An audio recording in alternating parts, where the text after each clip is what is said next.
नारद का पार्ट किसका है? नार कहते हैं ज्ञान जल को, और द कहते हैं देने वाला। जो दूसरों को ज्ञान जल देता है, जहां जाता है वहां ज्ञान जल देता रहता है, परंतु खुद भटकता रहता है भक्ति मार्ग में।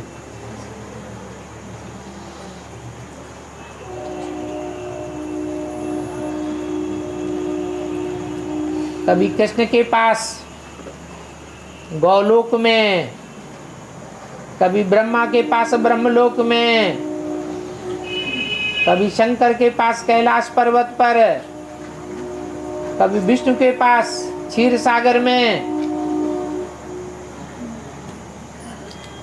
कभी पृथ्वी पर, कभी स्वर्गलोक में, कभी पाताल लोक में।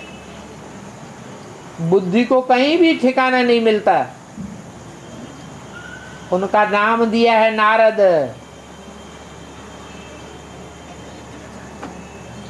दूसरों को नार माने ज्ञान जल देते हैं, परंतु खुद धारण नहीं कर पाते।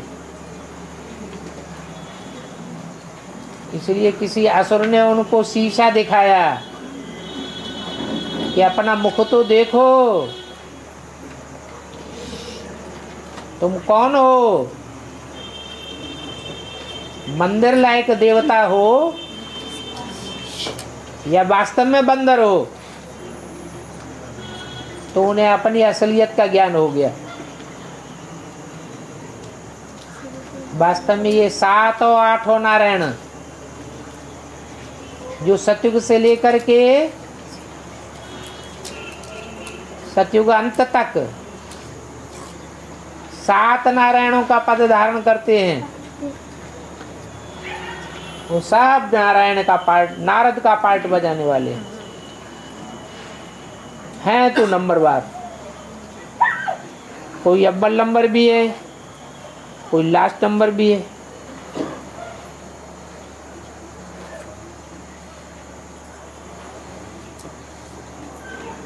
और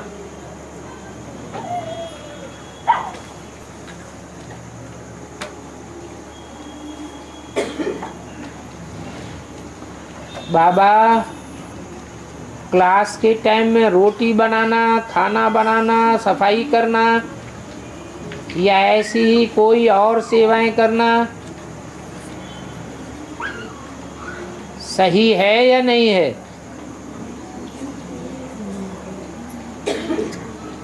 चाहे वो अमृत वेले की सेवा हो, चाहे 3 बजे दोपहर की सेवा हो, चाहे रात की सेवा हो,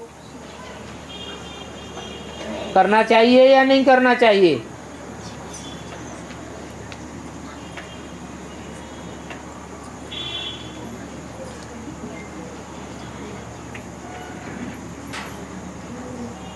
क्लास करने से ज्यादा फायदा है या सेवा करने से ज्यादा फायदा है?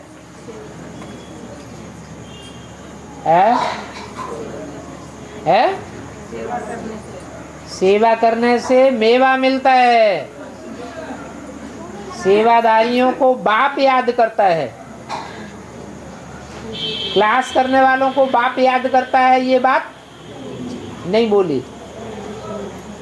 और सेवा वो ही करेगा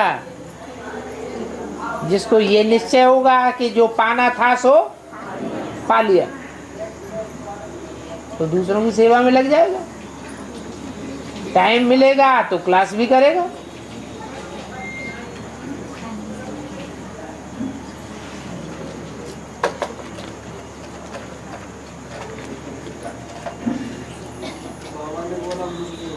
हाँ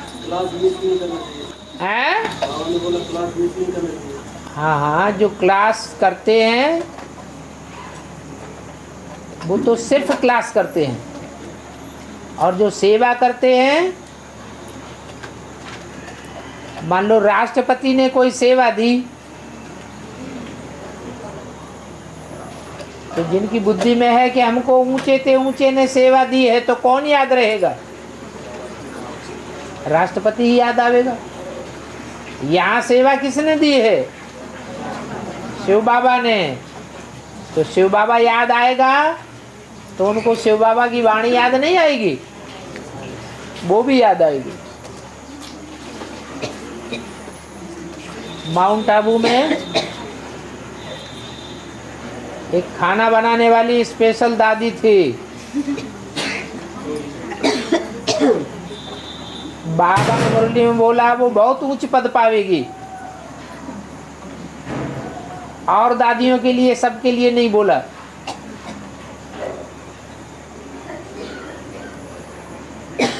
वो क्लास के टाइम पर भी रसोई घर में सेवा करती रहती थी।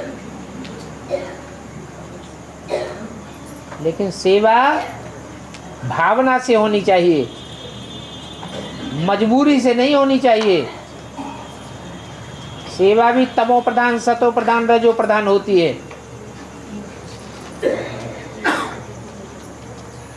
सतो प्रधान सेवा होती है वो जो बहुत प्यार से की जाती है, ईश्वर से लगाव पूर्वक की जाती है, उसका फल भी सतो प्रधान मिलता है।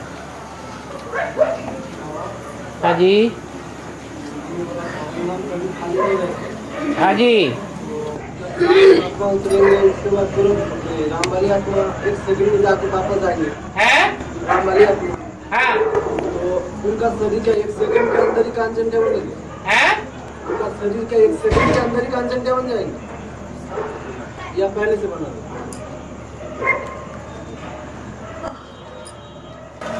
ऊपर से जब सारी आत्माएं नीचे उतरती हैं तो लास्ट आत्मा के उतरने तक यहाँ से ढेर की ढेर आत्माएं शरीर छोड़ती हैं अकाले मौत में, क्योंकि भूकंप आदि बहुत होते हैं, धरती कंप होता है,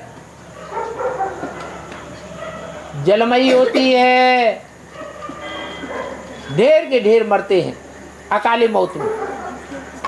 वो सब सूक्ष्म वतनवासी सूक्ष्म वतन में रहते हैं, और तब तक सूक्ष्म वतन में रहेंगे जब तक राम वाली आत्मा शरीर छोड़ करके सूक्ष्म वतन को क्रॉस करके परम धाम न पहुंचे। जब वो आत्मा परम धाम पहुंचेगे तो उस समय दूसरी आत्मा, लास्ट आत्मा उतरेगी।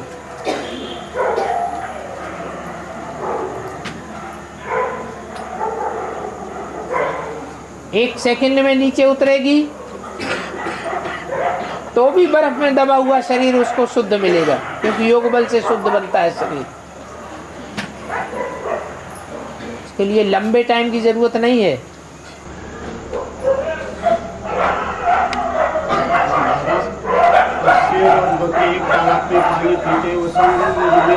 अरे जोर से बोलो, कुत्तों की आवाज ज्यादा सुनाई पड़ रही है। शेर और बकरी एक तालाब में पानी पीते हैं। संगम नदी में शूटिंग कैसे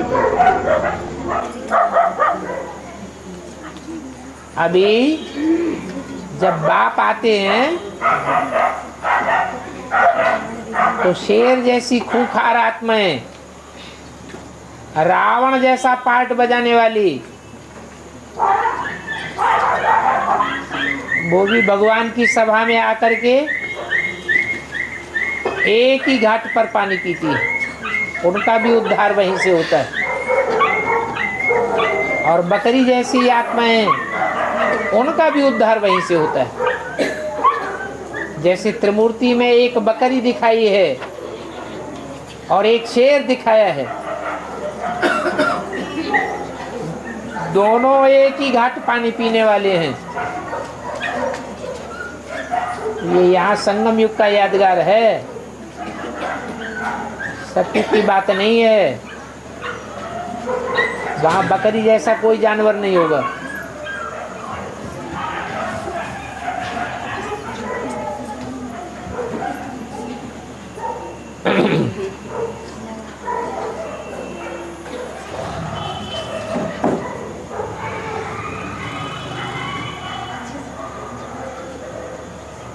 यहाँ ब्राह्मण परिवार में कोई किसी को शाप देते हैं तो उसकी क्या शूटिंग होती है?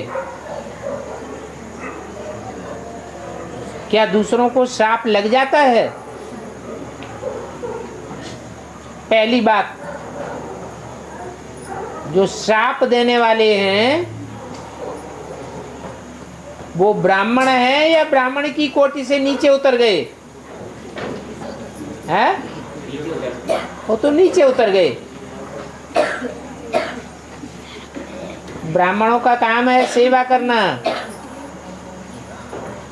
श्राप देने से सेवा नहीं होती है।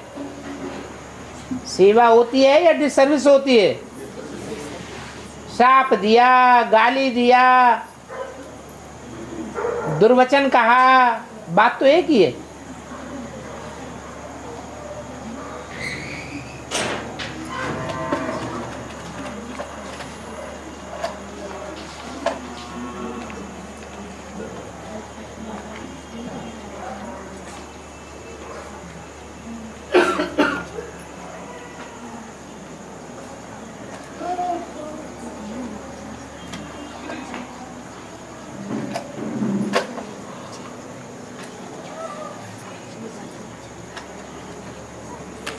वार्तालाप में बोला गया कि द्रोणाचार्य ने एकलव्य का अंगूठा लिया। अंगूठाकार आत्मा है, अर्थात मन बुद्धि रूपी आत्मा निरस्त कर दी। तो बुद्धिहीन करना माना क्या? कैसे किया?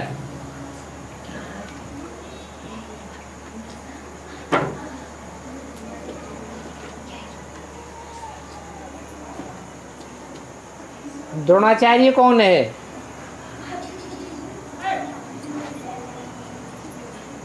द्रोण माने क्या?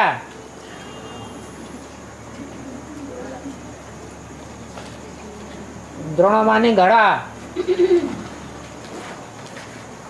आचार्य माने आचार्य। घड़ा कलश को कहा जाता है, अर्थात ज्ञान कलश का आचार्य।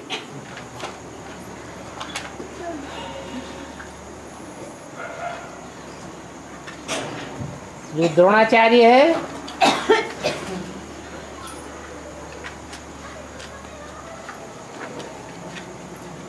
वो राज परिवार का आचार्य था।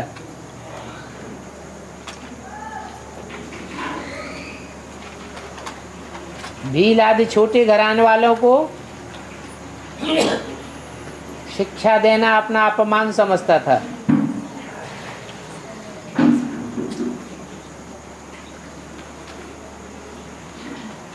तो द्रोणाचार्य ने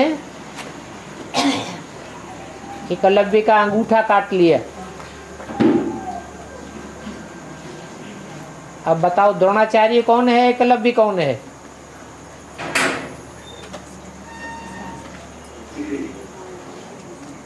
छोटे लोगों को ज्ञान देने वाला कौन है? गरीबों को ज्ञान देने वाला गरीब निवाज कौन है? और साहूकारों को ज्ञान देने वाला साहूकार निवाज कौन है? हाँ, वो हो गया द्रोणाचार्य। वो हो गई राम वाली आत्मा। जो राम वाली आत्मा है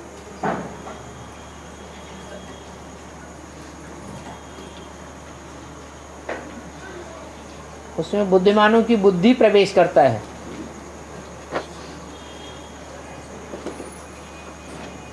सदा काल प्रवेश करता है।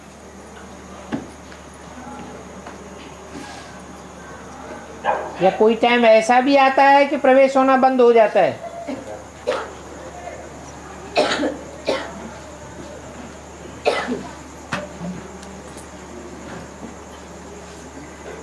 राम जब रावण बनता है तो प्रवेश होता है क्या?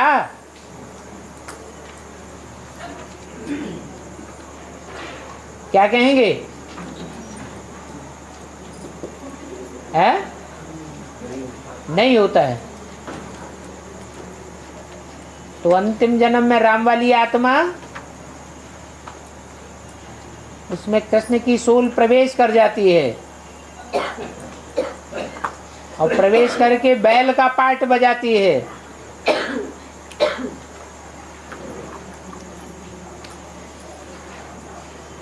हलधर का पार्ट बजाती है। शास्त्रों में तो लिख दिया है गीता का भगवान कृष्ण है, लेकिन कृष्ण गीता का भगवान नहीं है। गीता का भगवान तो शिव शंकर भोलेनाथ ही है। फिर कृष्ण क्या है? कृष्ण वास्तव में बलराम है, जिसके साथ 7 विषधर रूपी नारायण जुड़े हुए हैं। वो राम वाली आत्मा की भी बुद्धि खराब करती रहती है।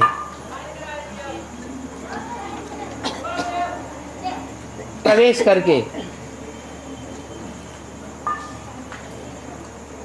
शिव मनुष्य में प्रवेश करता है और वो मनुष्य शंकर बैल पर सवारी दिखाई जाती है।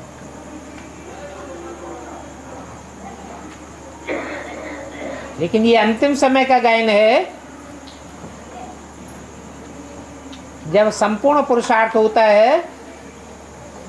यह पुरुषार्थी जीवन का गायन है। पुरुषार्थी जीवन में बैल शंकर के ऊपर सवार होता है या शंकर बैल पर सवार होता है? बैल शंकर पर सवार है। इसलिए बुद्धि भ्रष्ट करता रहता है। बुद्धि भ्रष्ट होने से आखिरी ना अंगूठा कट जाता है।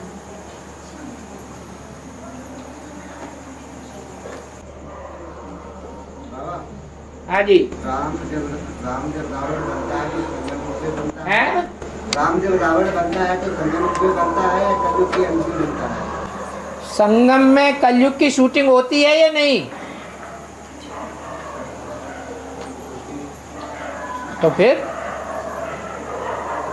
संगम में ही सारा खेल होता है। सारे खेल की 5000 वर्ष के ड्रामा की शूटिंग संगम में होती है।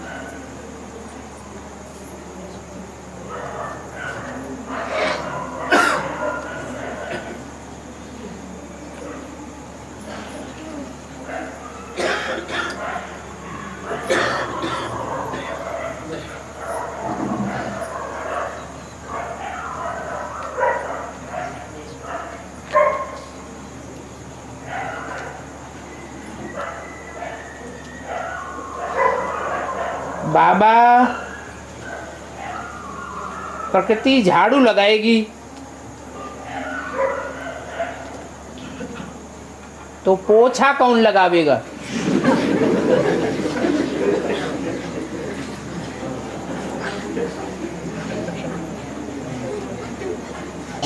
आपने देखा होगा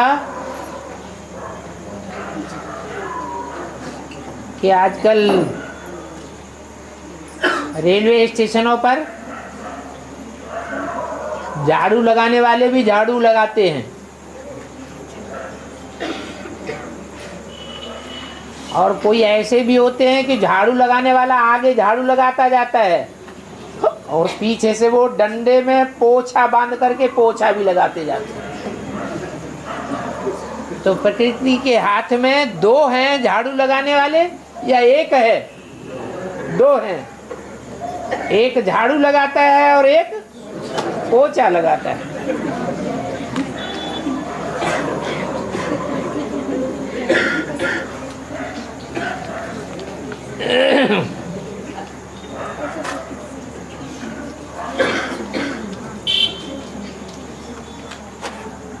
प्रजापति दक्ष चंद्रदेव को श्राप देता है तो चंद्रदेव को क्षय रोग हो जाता है।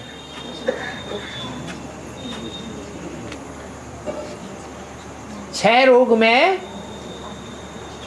शरीर का वजन बढ़ता है, शरीर लंबा चौड़ा होता है या क्षीण होता जाता है? क्षीण होता जाता है। तो सबको पता है कि ब्रह्मा बाबा तो लंबे चौड़े हृष्ट-पुष्ट गोरे चिट्टे थे। जब उनको शाप लग गया तो लंबा चौड़ा शरीर खलास हो गया, सूक्ष्म शरीर मिला या लंबा चौड़ा शरीर मिला? सूक्ष्म शरीर मिल गया।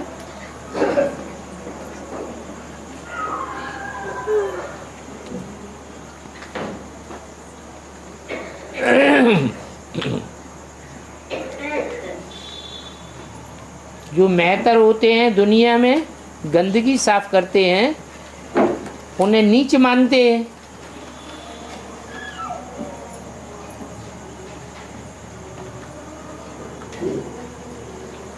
और यज्ञ में जो लैट्रिन साफ करते हैं, ये तो बहुत बुरा काम है। नरक में जाने जैसा काम है। तो करना चाहिए कि नहीं करना चाहिए?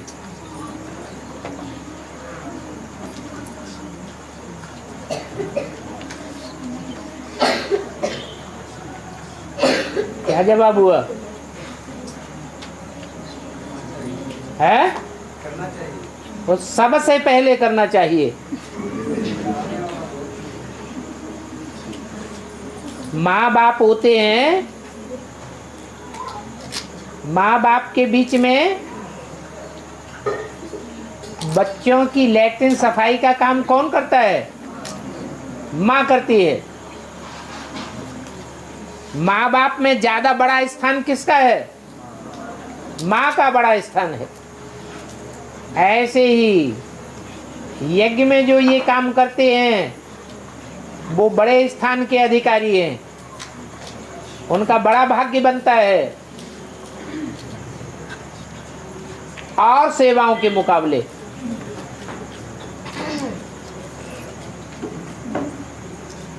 मेहतर बिगड़ा हुआ नाम है, सही नाम है महांतर। कैसे? महान। जो महान लोग हैं उनसे भी बड़े महान।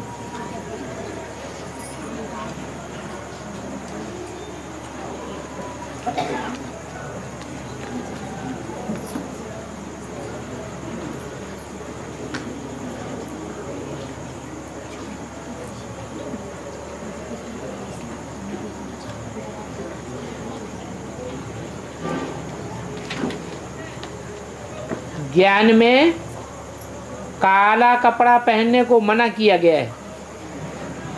इसका क्या कारण है?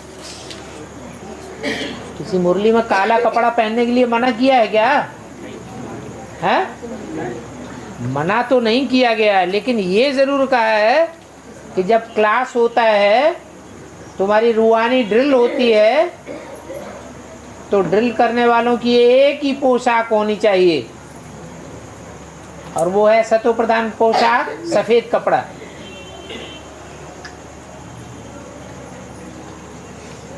काला कपड़ा नहीं बताया। सफेद कपड़ा सात्विक है, रंग देने वाला।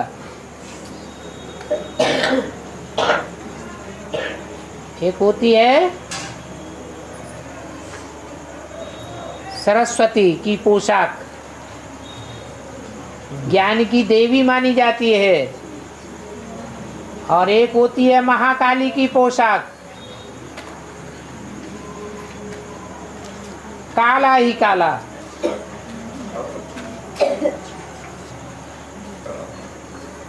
इस्लामियों में, मुसलमानों में औरतें कैसा रंग का चोगा पहनती हैं? काले रंग का। क्यों? इससे क्या साबित होता है? कलयुग का रंग कैसा है? काला। क्यों? काला मुंह कर लिया, क्यों कहा जाता है? ये व्यभिचार की निशानी है। काले रंग में सब रंग दब जाते हैं।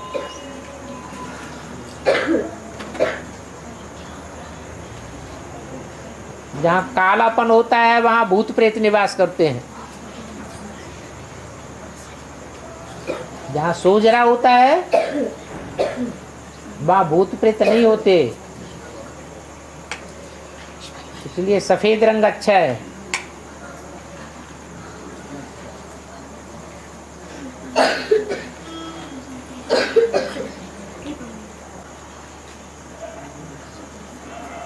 बाबा कोई कोई होते हैं जो जानबूझकर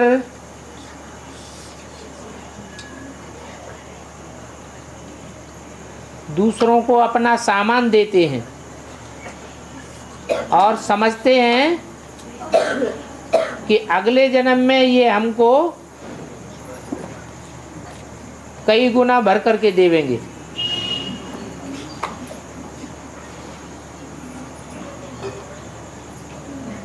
तो क्या ये सही बात है?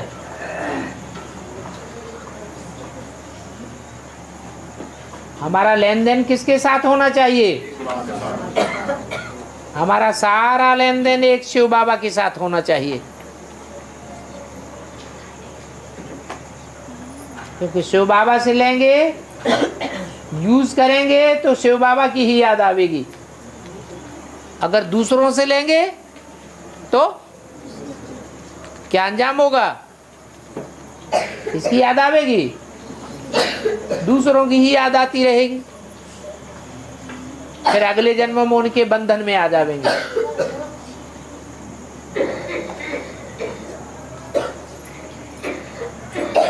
कहाँ शिव बाबा के अंडर में रहना और कहाँ दूसरी और आत्माओं के अंडर में रहना जो नीच बनाना चाहती है। बाबा ऊंच से ऊंच बनाने के लिए आता है और दूसरी आत्माएं हमको अधीन बनाना चाहती हैं। तो हमें क्या करना चाहिए? दूसरों से लेना चाहिए या नहीं लेना चाहिए? दूसरों से लेने की इच्छा भी नहीं करनी है।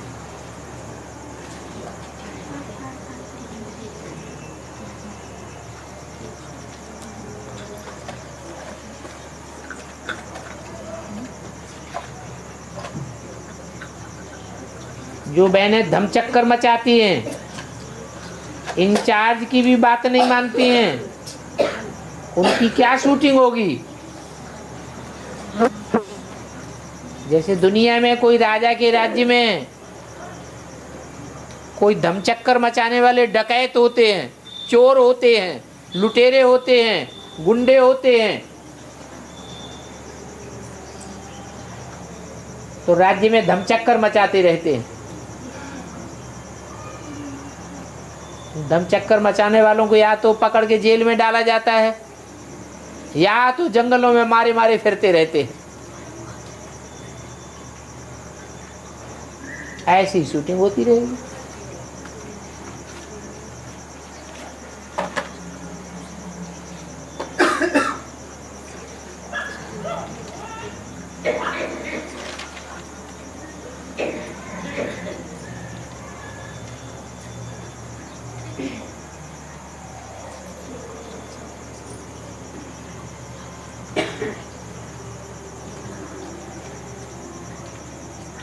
बिन मांगे मोती मिले, मांगे मिले न भीख। इसका क्या अर्थ है?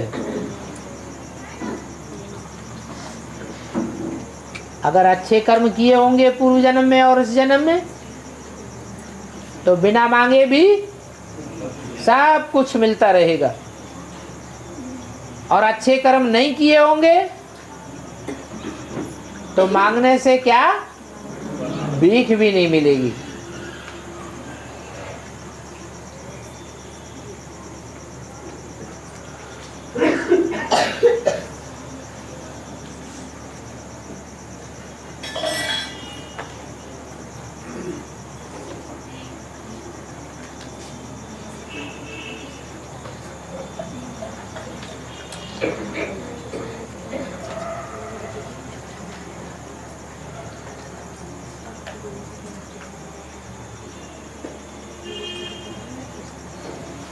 ओम शांति।